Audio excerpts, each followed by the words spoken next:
Good morning. My name is Lance French, the Business Development Manager for Braun Intertech, the Environmental Division. And I would like to welcome you to our webinar on Process Safety Management, Risk Management Plan, identifying the likelihood of hazardous events in your facility. Today's experts are Nick Foreman and Conan Reed. Thank you guys for showing up today. Thank you. Thank you for being with us. Good morning, everyone. Is this like what, third? No, this is our second one for the year. We had a light year. Yeah. Okay. So I know you were a quick add-in, and Nick didn't even know he was going to be doing it. So we thank you for not calling in sick today. But before we get started, I wanted to go over a few housekeeping items. If you have any questions, please send them to me through your chat tab on your GoToWebinar window. I've got to rearrange that sentence. It's really hard to say. But if we don't get to your question, I will make sure that they see them and to get an answer to you as soon as possible. We are recording this webinar, and it will be available to rewatch on our website soon, along with the slides. And I will send you an email, or Lydia will send you an email with the link when they're made available. So let's get to it. I'm going to introduce our expert guest. Why is it not going? What'd you do? How would I do? Hold on. Sorry, guys. We're having technical difficulties already. Well. Oh. Well, hopefully. Okay, there we go. There you go. Conan Reed, GSP. What does GSP stand for? I should know this. Sorry. That would be the Graduate Safety Practitioner. The Graduate Safety Practitioner. He has 19 years of consulting. He went to Murray State. Where's that at again? Murray State is in Kentucky. Kentucky. All right. Murray, Kentucky. Yeah, Conan bounced around the Appalachians for a very long time. Very good. And we also have Nick Foreman, who is a regular here on our webcast programs. He has 14 years of consulting, and of course, he is master's in public health in Texas A&M. So he's a big time Aggie. He's even wearing his maroon. It's my game day shirt. Are they playing tonight? No, but it's the webinar.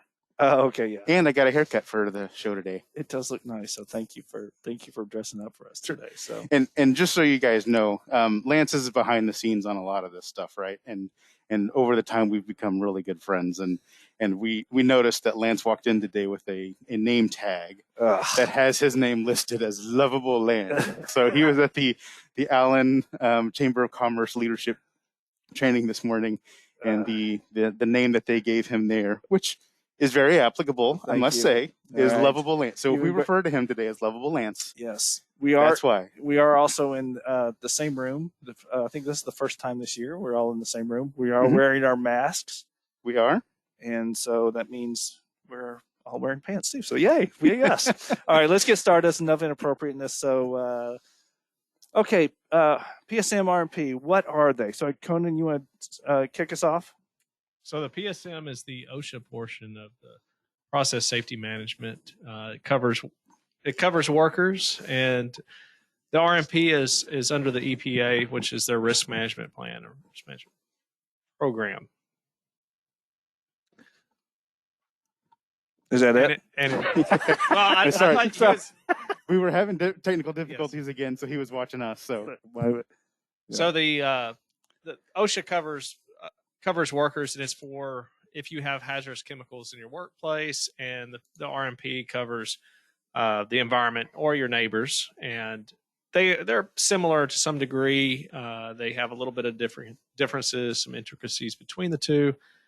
Both of them were a program started after an incident in Bhopal, India, years ago, where we had a massive accident. A lot of people were injured and killed due to that. So they're here to prevent industrial accidents with your hazardous chemicals that you may have. Yeah, and so these programs were really designed to be almost mirror programs whenever the EPA and OSHA set out to write them. But what happened is, like Conan said, OSHA ended up targeting the safety of the employees, and EPA targeted the safety of the community around it, the environment, and that kind of stuff. So even though, like Conan said, they're very dependent on each other, they're very very different in some aspects. Some apply to both, some apply to only one, that kind of thing. But they ended up being pretty similar in some areas and pretty different in others. But the main goal is to identify your hazards and your risks and what you're doing to mitigate those risks. Okay, so there's we'll go over some applicability with both of these and some exceptions to them. You can be exempt from the risk management plan. You may be exempt from OSHA's PSM program. And so we'll kind of go over a little bit what's covered. And we'll start off with PSM. A lot of people are familiar with this. But basically, OSHA lists some chemicals in Appendix A that have some thresholds. So if you're at or above any one of these thresholds in that appendix with a chemical in your process, that you could be put into an OSHA PSM. The EPA has their own list of chemicals, and some of them are similar and some of them vary a little bit. Or it could be a process that involves a hazardous chemical that's a flammable, right? So, and OSHA defines it as category 1. It's a little bit different how EPA defines their flammables. But it's basically chemicals with a flash point that's below the 100-degree threshold and 10,000 pounds or more. So you may have like a tank that's got, say, toluene or something in it on your site that's in this large quantity. Yes, you could potentially be covered by this. So there's some other caveats to it that may get you an exemption for that, depending on what your process is and how if the tank is refrigerated, some other things.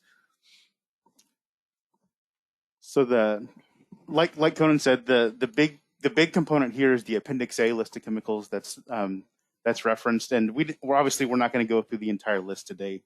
That would put everyone to sleep, and that's not really our goal. But here are some that we've seen on a fairly consistent basis, or here's some that, based on the target audience that we have today, that we think might be something that might be covered here, and some that I think are kind of interesting. Like chlorine, a lot of it's used. You've got wastewater treatment plants, you've got public water supplies, supply systems. You've got anhydrous ammonia. Formaldehyde is one of those one of those chemicals that's sneaky. It shows up in a lot of places. Oddly enough, toluene diisocyanate, TDI, is not listed. It's not an OSHA listed chemical. However, it's listed in the EPA's RMP program. Yeah. And then phosgene is another one of those chemicals that everyone's kind of they're wanting to know more and more about because it's so hazardous to you. It can knock you out real fast. Yeah. Was during World War II, I believe, or World War I. World War I, I guess. It was a gas that was used to kill people. But it's got a very low threshold at 100 pounds. And it's both, it'd be listed as EPA as well. The thresholds may differ a bit between OSHA and the EPA, and main reason for that is that you see that you're trying to prevent an accident with OSHA more in the workplace, and you've got potential employee exposure where EPA they're worried about that escaping and getting off your property and into the neighborhood. So there may be some different thresholds based on those chemicals depending on how hazardous they are. And so there may be some that are listed here, and there may be a little bit higher threshold for EPAs. I have a chemical joke. Y'all want to hear it? Is it a chemical dad joke? It is. It's going to be really bad. My favorite. I don't like formaldehyde, and I don't like glycol ether. No? Fine. Y'all are no fun. I don't get it. Ether?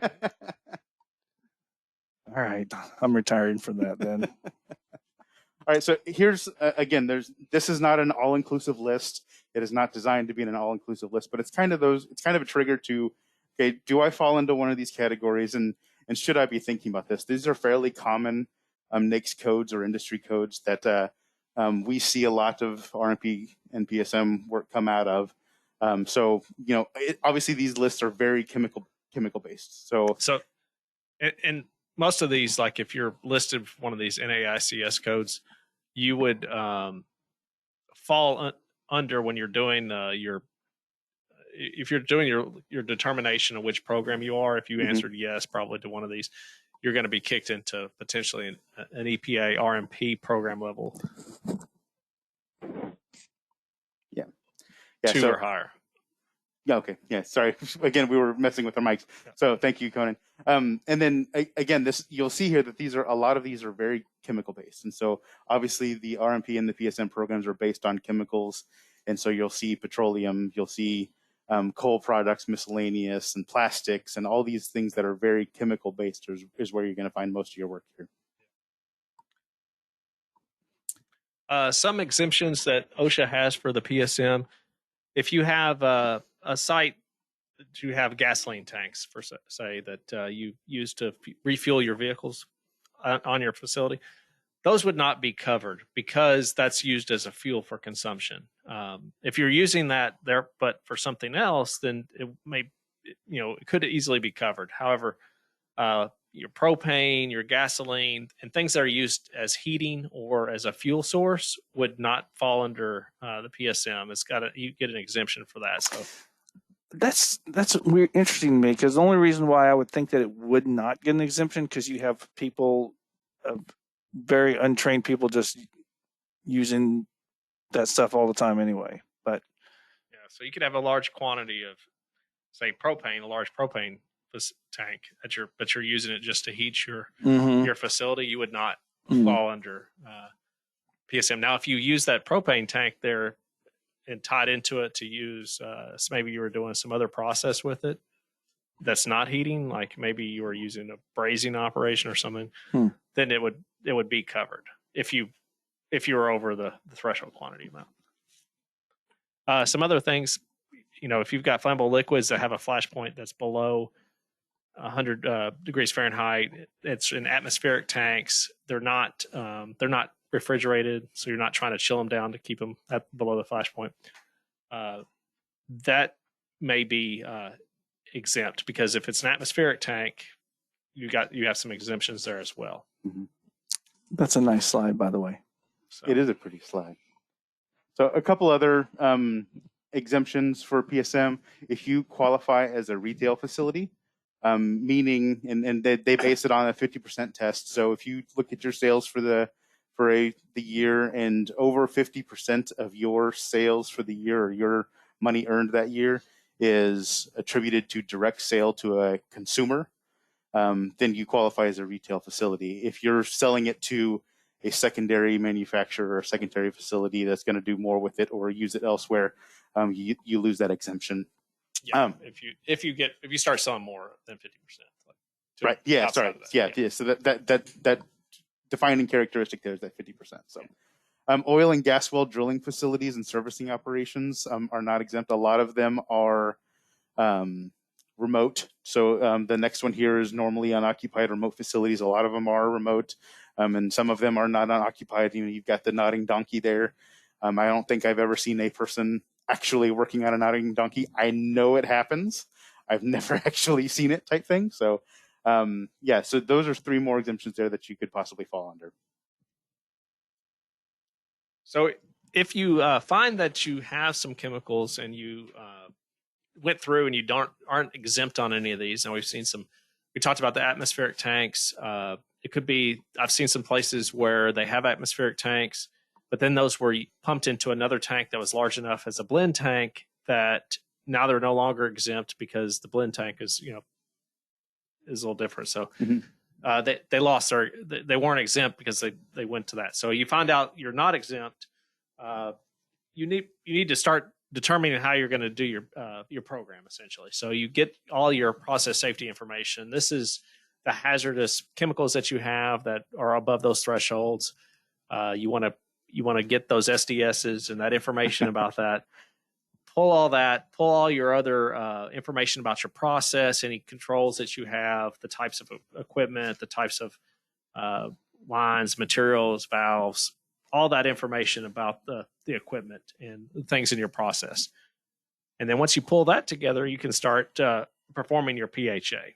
And that's just your process hazard analysis. So you look at your process, you see kind of a risk based of what hazards you have. You can use different methodologies to do this. You can use HAZOP. We can kind of discuss those in a minute. What if checklists? There's failure motives, effect analysis, fault tree. There's different ones.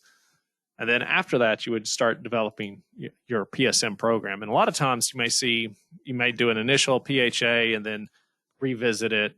If you've once you get going into your PHA and you start developing your program, you may go back and say, okay, we probably need to revisit this because we made some changes or something. So you revisit that, but it's a requirement to revisit your PHA and revalidate it every 5 years. Yeah. So we've broken it down into 3 steps here, and that's really kind of what the process is. So we're not lying here, but there's a lot of information that has to go into a PSI. There's a lot of review that has to go into a PHA, and so you'll end up, as you're gathering your PSI information and you're getting your, all the designer specs on your valves and your equipment and all that kind of stuff. You're getting all that. You're looking at your chemicals more, like Conan said, looking through your SDSs, going through your spec sheets, really learning your chemicals that you have on site and knowing exactly what the effects would be if you had a release of those chemicals. And so you end up with a stack of paper about a foot tall. And then you use all that information and you get your PHA, and then you start developing your PSM program, which again, we've kind of detailed out the main parts of the PSM program there. So the main components that you have to have. So it's a lot of work.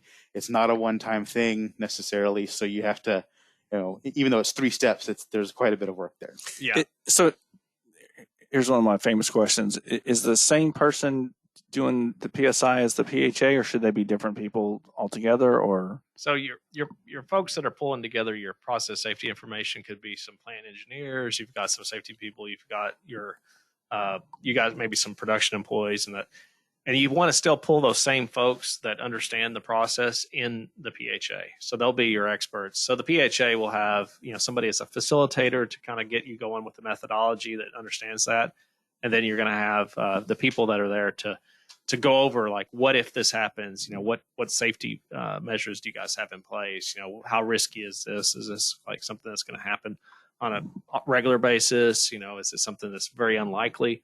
Or what kind of risk that is? Is it how severe? Are we talking like, is it going to kill somebody, or is it going to be more of a lesser hazard? all right. And also some of the programs that are part of the PSM you may already have in place, like a hot work program or a lockout tagout. You're just you're gonna pull those into your process safety management program. So you may have to shore them up a little bit to make references and make some changes, but a lot of that information is already there. So you're just pulling those in together. Yeah. So you'll look at so a PHA in general is just a very systematic approach to looking at your or your hazards, right? And so what you do at the end of the day is you look at your processes, you look at your previous incidences. One of the things that you have to do as part of a PHA is look at your previous incidences that you've had in the past 5 years. One, it's a learning tool. It can tell you, okay, last year or 3 years ago when we had this type of incident, this is what we did to correct it. When we think we can do the same thing over here, here, and here. Or you can say, okay, no, we haven't had anything in 5 years. Is that because we got really lucky, or is that because, hey, we need to because we've done everything that we need to do, right? So you'll look at all that. You'll look at your engineering and administrative controls to make sure that you're mitigating the risk as much as you possibly can, which is why we have the risk matrix over there. I'm pretty sure everyone's seen it on this call. Everyone's probably seen it 10 times if they've seen it once, right? So, but what it does is it ranks your risk based on what your hazard is, what your frequency of the hazard is, and how often you think you might have that risk, and then it puts you into a category. Is it a catastrophic event? Is it I guess you go by red, yellow, and green, right? So the red ones are the ones you really want to address first. The yellow ones, you can put on the back burner just for a little bit, and then the green is very low risk. So you'll look at all that. You'll take into consideration the facility siting and the human factor side of it too, as you go through and look through your PHA and develop. So it's a lot of work there. Yeah. So the PHA is kind of a big part of this. So like Nick said, you don't have to use necessarily the risk matrix we have here. It's just an example risk matrix. There's a lot of different ones. Sometimes I've seen them go up with a little different, numbering system with different likelihoods and severities, but it's similar thing. So.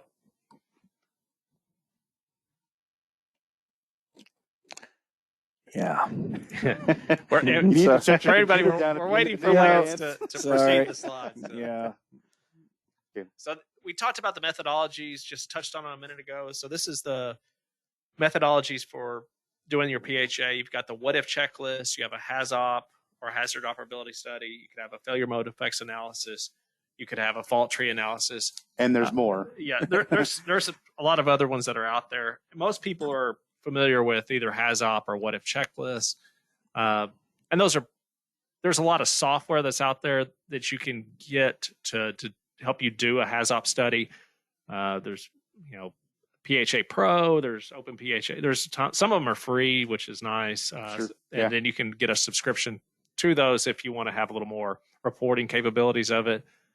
You can do your own, like a Excel spreadsheet. You can do a what if checklist. The EPA has some information out there that if you're doing a PHA for certain types of industries or chemicals and industries and facilities, they even give some example checklists. So you can use those to as a starting point to then make your own questions on there to be able to narrow it down for your specific industry. Yeah. So we've had pretty good luck here recently using a combination of HAZOP and the what if checklist, because where one has its deficiencies, the other one picks up and catches those in a pretty good manner. So they complement each other pretty darn well. So we can kind of go over that. I think in the next couple slides, at least cover HAZOP a little bit. Yeah. So the HAZOP method, you set up your study. So you define what your nodes are. And so those are your process. You may say, okay, we have a tank here and it runs from this line to here before it moves over here to a blending. So you may say, okay, from our node is going to be maybe this tank, maybe it's this line to this particular blend tank. You maybe have another part of that node that you look at the blend tank. So you divide that up into what makes the most sense for your facility. And then you look at those methods. You set up your HAZOP from those nodes. You identify some guide words. So typically your guide words are like no flow, too much flow, too little flow, too high level, too high temperature, things like that. You identify your causes and your consequences. So what would happen if something were to break, or what could cause this? You identify your safety measures to prevent that. You give some risk scoring to it, and then if you have a recommendation, you provide that. And then, of course, you want to use this to track those recommendations to closure. And there's some requirements there that you do close those out, and you are tracking them. Yeah, so the HAZOP checklist or the HAZOP program or the approach for PHA is based on guide words, right? So it comes in, and if you start looking at a process, you say, okay, what happens if there is, and you're looking at flow. So what happens if there's no flow? So you ask the team, it's combined, you got your engineers, you got your operation guys, you got your safety guys. Okay, what happens if there's no flow through this pipe? Okay, well, something's wrong. Obviously, we need to investigate it, but there's no real hazard there, right? Okay, what happens if there's less than normal flow? Okay, you're still not, you're affecting production.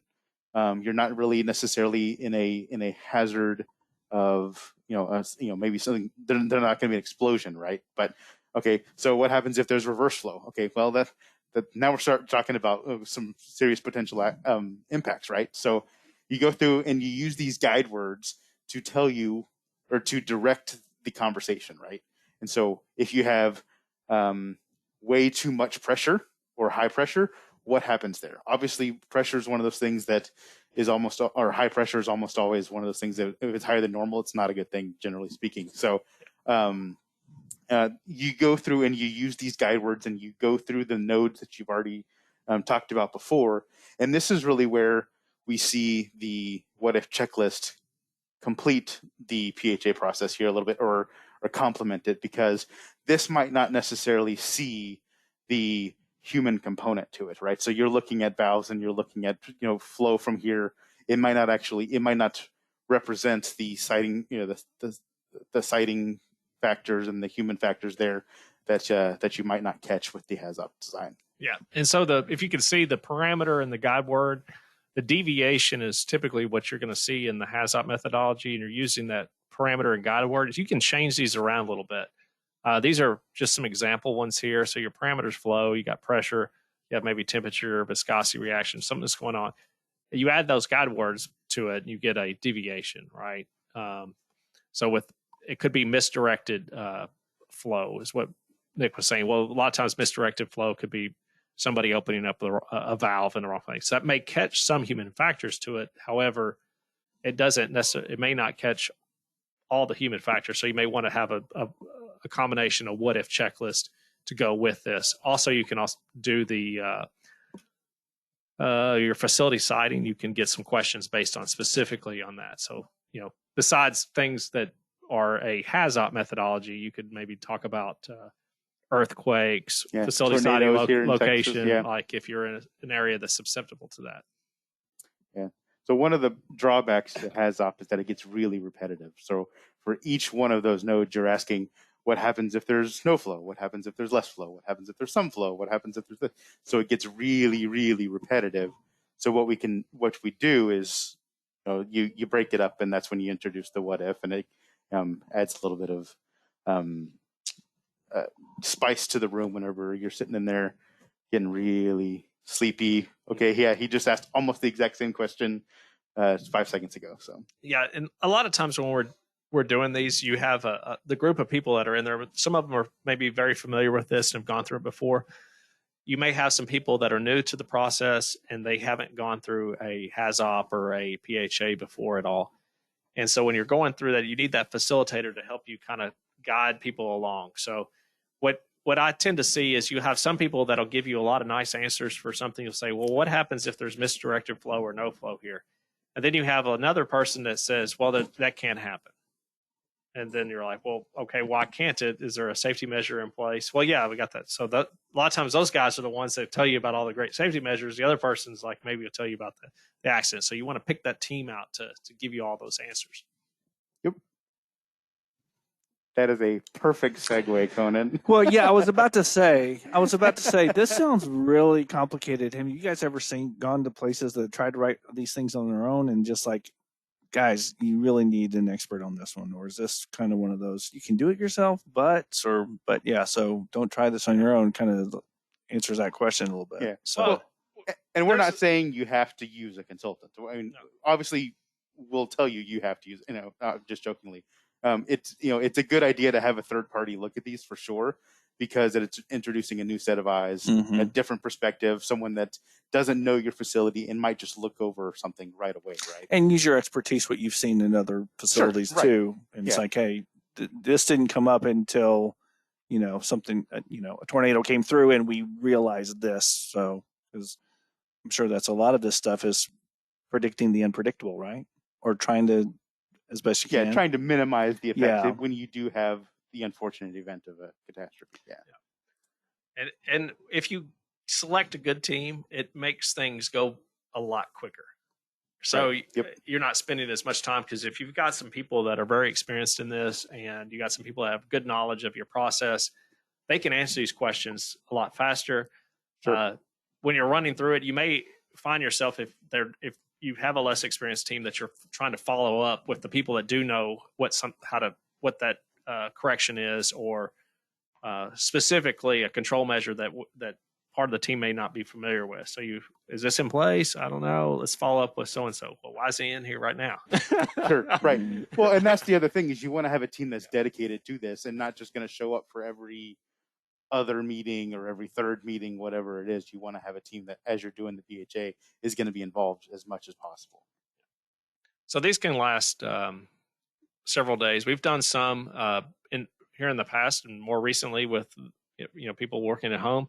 We've done some of these remotely, where we're able to get, if we've got a good idea of the process and we have good information on the getting P&ID drawings and really understanding the client and the site. We've done these where we've gone through and done them as a webinar, or not a webinar, but a GoToMeeting or something. So Zoom, or however you want to, whatever type of video conferencing you can use, because you can pull this information up and share it with everybody, and you can table it. So what may take several days on site, you can spread out to shorter time frames and over a longer period of time. It may take a little longer, but you don't have to have everybody committed for like a week on site. Right.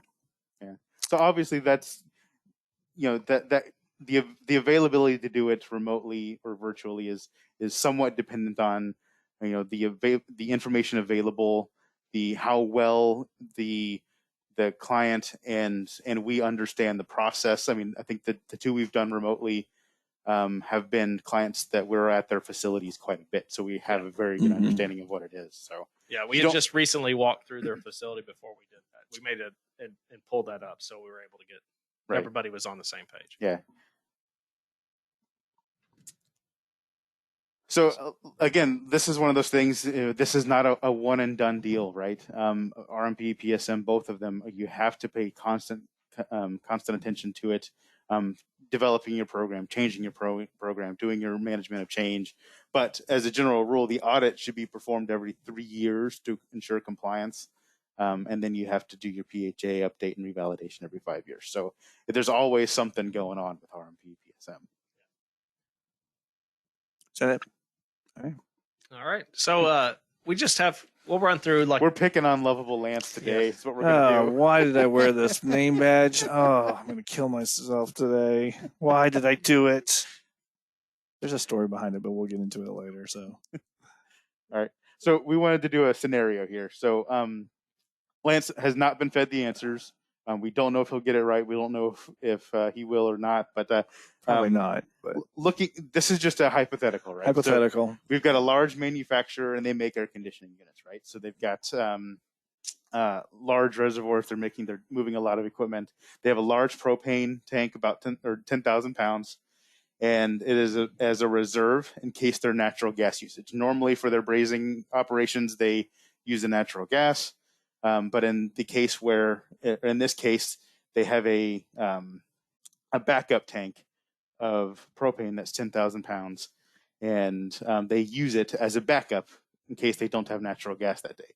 Is that propane tank exempt from reporting? I'm going to go with yes, Alex. All right. So, well, it's not exempt. No, that's what I mean. Sorry, I said that wrong. Yeah, so we probably should have changed the question. So yeah, okay. No, it is not exempt. It is not yes, exempt. It applies. Well, yes, it applies. Lance was just taking a wild guess because he's, no, not. He's our facilitator here. The tank is not exempt. Not exempt. Okay. Yeah. Right. So do you know why it's not exempt? No, I'm not going to go into that. Okay, so that's not the question. Because from what I'm remembering on the other slides is that it's not retail is not exempt. It's not retail, and it's 10,000 pounds. There you go, and it's it's backup. And oh my gosh, that's like 3 answers right. Give me a break. Well, the main one is the fact that you're using this in a process that's not heating. Remember we talked about, so if your propane was only for heating, okay, yes, you would be totally exempt. But since you've pumped that into one of your facility processes for using it for brazing, now you're not exempt because that's part of that process. Yeah, that's when you go get a smaller tank. Yeah, so that's what you're doing. So get a 999 pound tank in your and that's a real life example from that it's kind of real life. An additional example we had is I was working with the client and they had a huge propane tank and almost the exact same situation almost. And I'm a cautious guy and I care a lot about my clients, and so I composed this nice long email and I prepared for a call to have this thing, and I sent them the email the night before, and I was like, man, this is going to be rough because I know you guys don't want to do this, but you might apply to RMP PSM, so we need to discuss this. And I called him the next morning. He's like, yeah, I'm getting that tank out of here as fast as I can because I dealt with this at another facility and I don't want to do it again. So we're getting a smaller tank 2 weeks from now. So they knew what they were getting themselves into, and they found a way to get around it. Yeah. So the easiest way is to get rid of that, not have that process. So get rid of it. All right. All right. And another reason why you should, make sure you're applicable or make sure you're not applicable is the process safety management's on OSHA's NEP program, and it has been for a number of years now. So they're making a very big emphasis and it's one of those programs that they do a lot of citations and a lot of fines for. So make sure you apply or don't, one or the other. Yeah.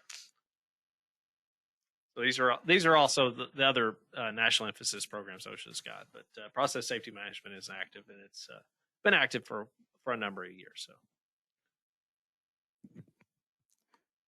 Oh, sorry. Having a little bit of issues. There we go. Yeah. Oh, that's it. Okay. Yeah. So now no, that's not it. Well, now yeah, it's it along. for PSM. We're moving along to RMP, which is the risk management planning, and we'll discuss a little bit of similarities and some applicability and exemptions there for risk management planning. So you may fall under the PSM RMP standard, both. If you've in many cases, if you fall under PSM, you may fall under RMP, but depending on what quantities are, you may not. So stationary sources holding more than that threshold quantity of regulated substance that the EPA has a list for may fall under RMP. Yeah, so the list here for RMP, it's 77 specific chemicals.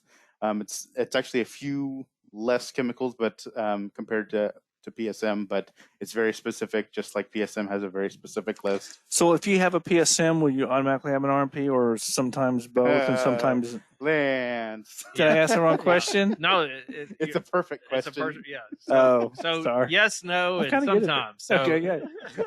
All right, I'm kind of good at that. So that's my specialty. It depends on what it is and how it falls under. So you may have a chemical that's listed under OSHA as PSM. However, you didn't meet the threshold quantity for RMP. Okay. So remember we had that list. So I think if you go to the next one, it's a couple slides later, but yeah. So it's a good list, but or it's a different list. Some of the threshold quantities for RMP are a little bit higher than for PSM. I'm sure there's some opposites there where it's higher for PSM versus RMP, but another thing that's different here is the flammables definition here. So the EPA program uses the category 4. So they uses the category 4 for an FPA as their definition of flammable. So are you saying next slide, Lance? No. Okay, no. We'll go through. So the applicability flow chart, whether or not it's a stationary source, and what that gets into is if it's something that's mobile, like that's going to be traveling, you fall into DOT regulations and other regulations for that. So if you have a stationary source, yes, if you say no, you're not covered by this, you may be covered by DOT or something else, depending on what that source is. But if you are stationary, then you look to see if you have a something above one of the regulated processes are regulated chemicals in a process. If you do, then you're subject to the rule, and then you assign the program level depending on that. If you don't, you're not covered. This is just a real easy flow chart to go through. So look at your chemicals, see what it is, and what Nick was talking about with the flammabilities is OSHA talks about the threshold quantity of a flammable liquid at 10,000 pounds if it's got a flash point below, say 100 degrees. So EPA has a little bit different definition on that, and it's whether or not, essentially, if it's NFPA category 4. So the EPA says, okay, is it got a classification of 4, which puts it really at a flammable gas because it's not a liquid at atmospheric temperature. And I brought that up early. That's why Conan was giving me the look. So sorry about that, guys. We've got a slide on that later. Yeah. So just like with PSM, you've got a whole different set of exemptions for RMP. The big one here that we see a lot is ammonia, who is when a farmer has it on site and they're using it at their facility and that kind of stuff, it's not considered an RMP eligible material. So if you have your farm is and cooperatives are not covered by this, so that would be an exemption. Another exemption is the flammable fuels. Similar to OSHA, we talked about those are excluded because if they're used as a fuel or as a retail facility. So if you're a gas station, you're selling to your consumers or retail, then you get a exemption there. And then transportation, we talked about, because this would fall under either the Coast Guard or DOT or something else. So it's not these are not stationary sources. These are something you're shipping out. So you may have a situation where your tank is a storage tank that you're using at your site that may be in a rail car or a truck or an intermodal type situation, whereas at your site it is covered, right? But as soon as you start shipping it, it falls under the DOT regulations or Coast Guard or. So we're gonna test Lance again here. This is obviously a real life scenario. This is the fertilizer plant in West Texas. They had 50,000 pounds of ammonium nitrate on site. It was a large explosion. And would this have been covered under RMP? Well, looking at that picture, I sure hope it would be. But is it a retail spot? To some degree they are, but I believe they did have most of their was not retail for that plant. So I don't think they sold it there, retail. so they did not qualify as retail. All right, I feel like this is a trick question, but I'm going to say yes. So these were. Are you confident, Lance? No, I'm not confident. So I want to say no, but then I think anyway. So go ahead. There's a couple things that came out from this because immediately everybody's thinking, okay, this would fall under RMP. Is this? But ammonium nitrate was not a listed chemical, so it doesn't fall under RMP.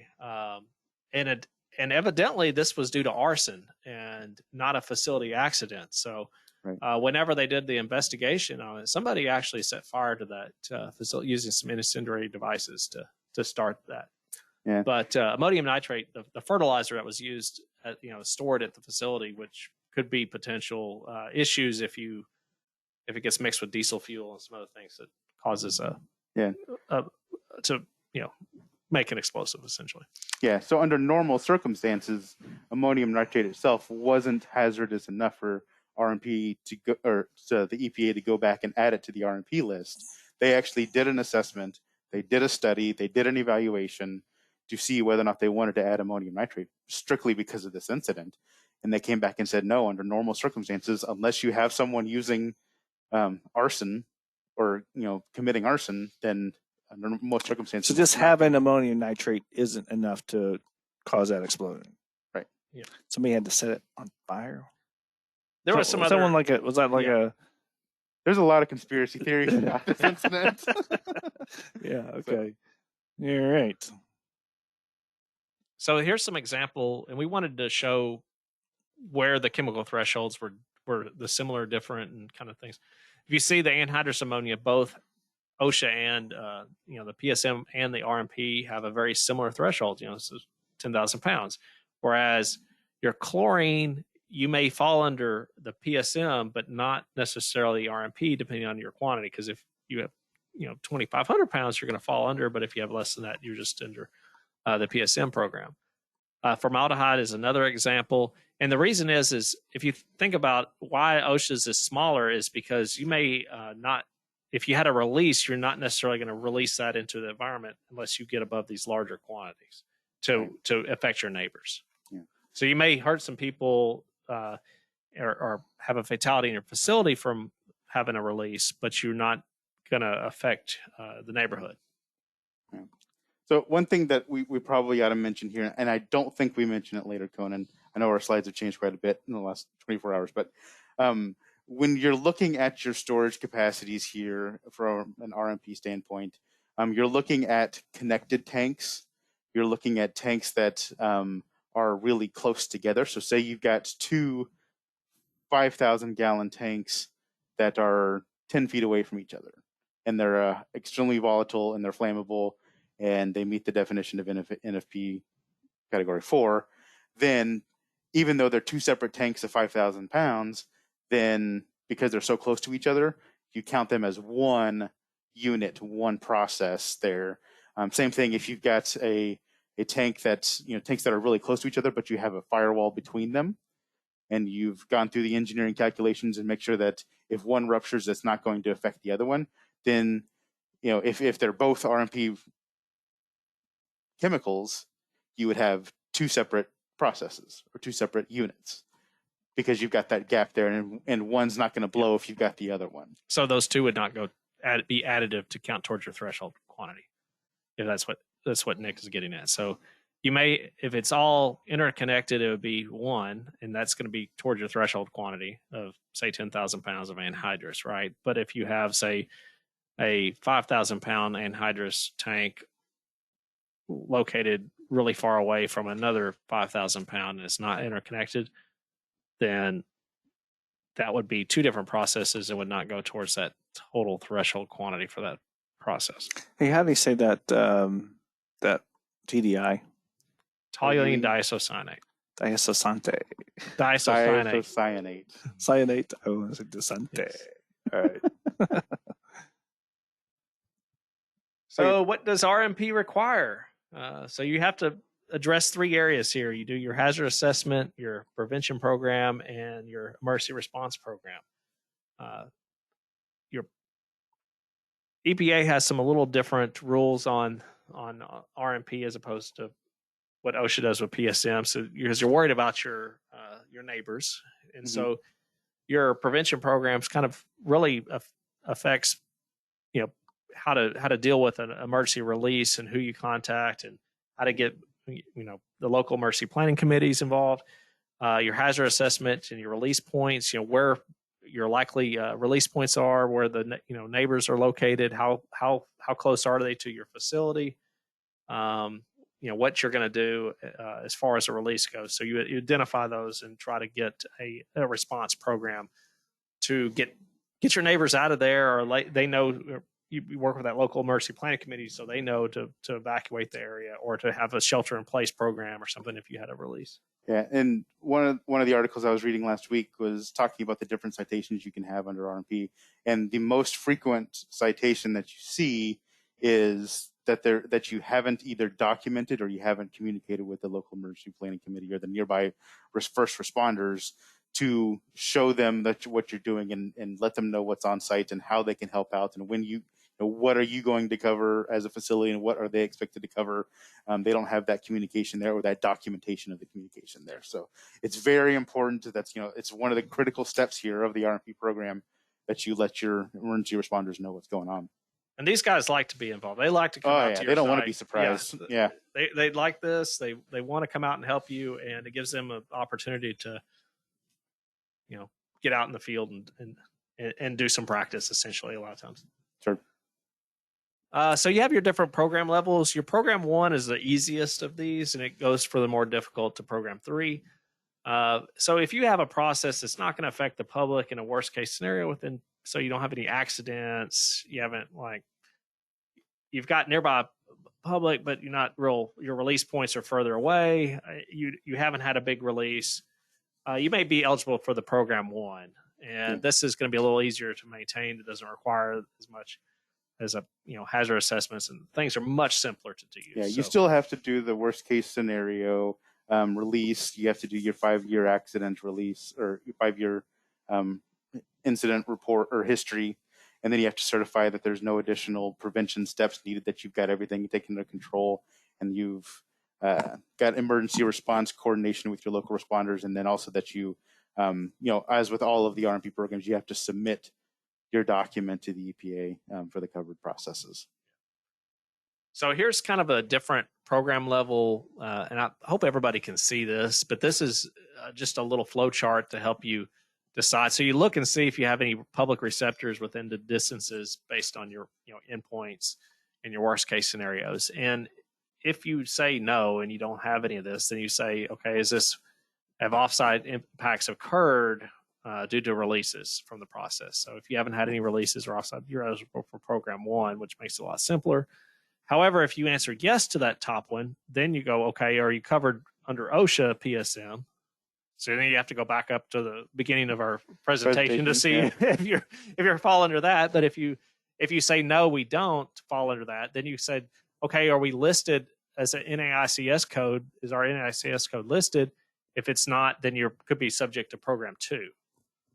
If you say yes to any of these, then you're program level 3, and the program level 3 is a little more involved. So it's those in OSHA PSM kind of lay hand in hand as far as the the facility type requirements.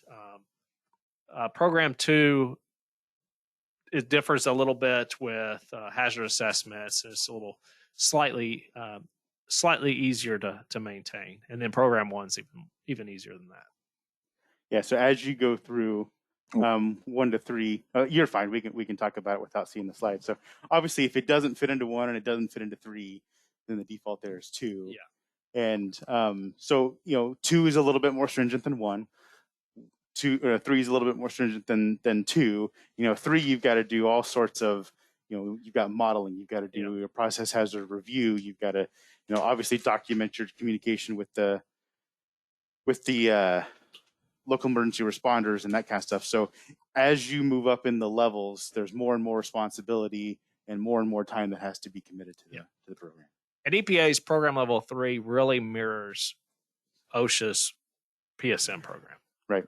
So that's why it says, if you fall under that, then you're probably program level 3.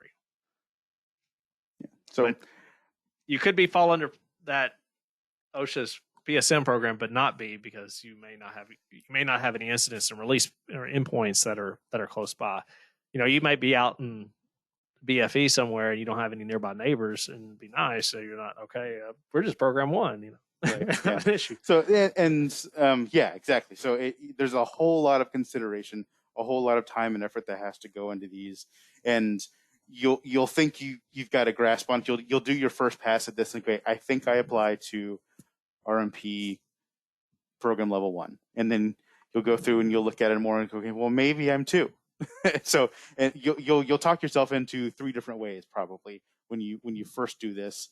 And that's where it's good to have a third party look into it. That's where it's good to have your team really help you look through it and say, okay, this applies, this doesn't, this might apply, let's figure it out.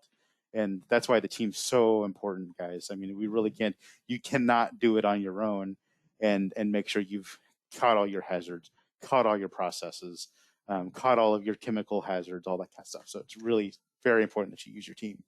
The other thing to point out, you may have gone through this, say, this year, and we're in a growing area. Texas grows so fast that in 5 years from now, you may find that you're no longer program level 1 because you just got brand new neighbors. You got like some neighbors that they built a new neighborhood right next to your facility. So now kicks you into program level 3.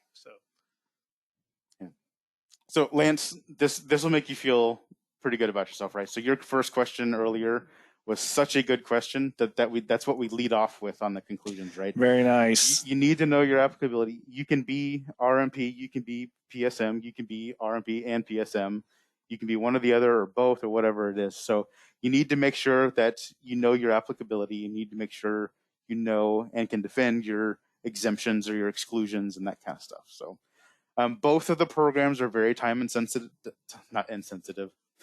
intensive, and it's not a one-time event. It's not, okay, I've done my RMP plan. I can breathe for 5 years. Right? Well, plus, if you get a different chemical over, you set up, you could change and change categories or plans as well. Yeah. You add a whole new chemical, or say you drop out a chemical. Say you found a chemical that works better, that's less hazardous, and it drops off the list. Then you got to do a management of change for that and get it all sorted out. Yeah, and we didn't really go into the whole management of change process, but if you start changing your chemicals and start changing your processes a little bit, that's something that you do between the PHAs, right? So, and you may find that you have to revalidate or revisit a PHA if you change too much, but a lot of things you can do under your management change program. Yeah. And so another thing to remember, there are all sorts of guidances out here for both of these programs.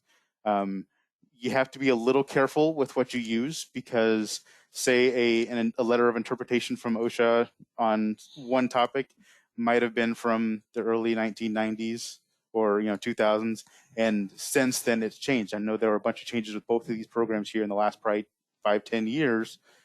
So you have to make sure you're up to date and the letter of interpretation still is applicable.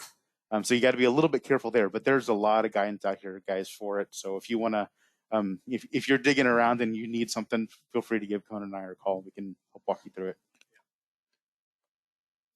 You guys did it. And we're under time. You're under time. Who would have thought Conan and I were going to be under time? Well, when you gave me the slides, you were thinking, oh, it's going to be 30 minutes. I'm like, oh, for crying out loud. I'm going to put a lot of filler in here. But you guys did a great job. But if you guys have any questions or comments, there's Conan and Nick's. And mine. Thank you. You guys included me this time. That's awesome. We didn't get to put the lovable Lance in there. Lovable Lance. All right. Yeah. He's LL French. LL French.